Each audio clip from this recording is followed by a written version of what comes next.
This is the image of the traditional charity shop. Second-hand clothes, goods for sale, small donations for big problems.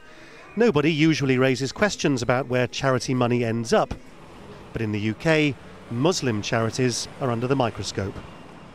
So do you have your card at hand? This is one office of a fairly big charity called Muslim Hands, which raises millions of dollars every year for victims of the world's trouble spots. They, like other charities, have had donations either delayed by the banks or blocked completely, and that, they say, can cost lives. Our payments that go out to these countries are actually very, very critical. A month's delay on a 3-month payment can actually bring work to a grinding halt.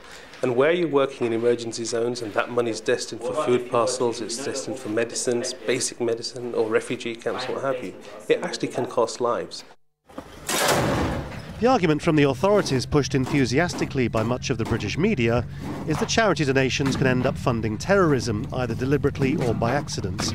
So the banks have to prove they aren't channeling money that way, or they can risk fines and reputational damage. The problem is that instituting the due diligence checks demanded by the financial industry would cripple many charities. They say their requests for help are being met by silence.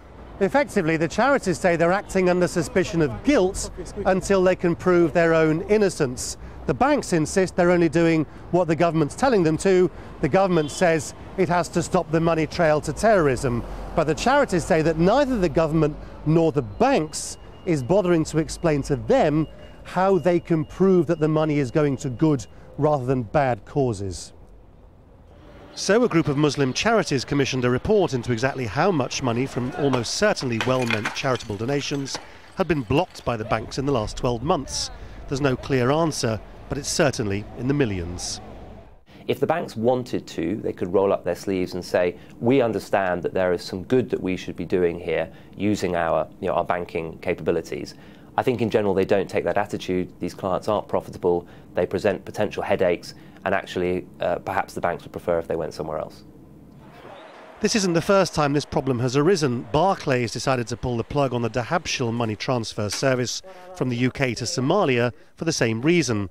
That prevented Somali expatriates from sending money home. Of course, you might think that banks which have themselves been accused of things like money laundering would perhaps want to help charities prove their own innocence.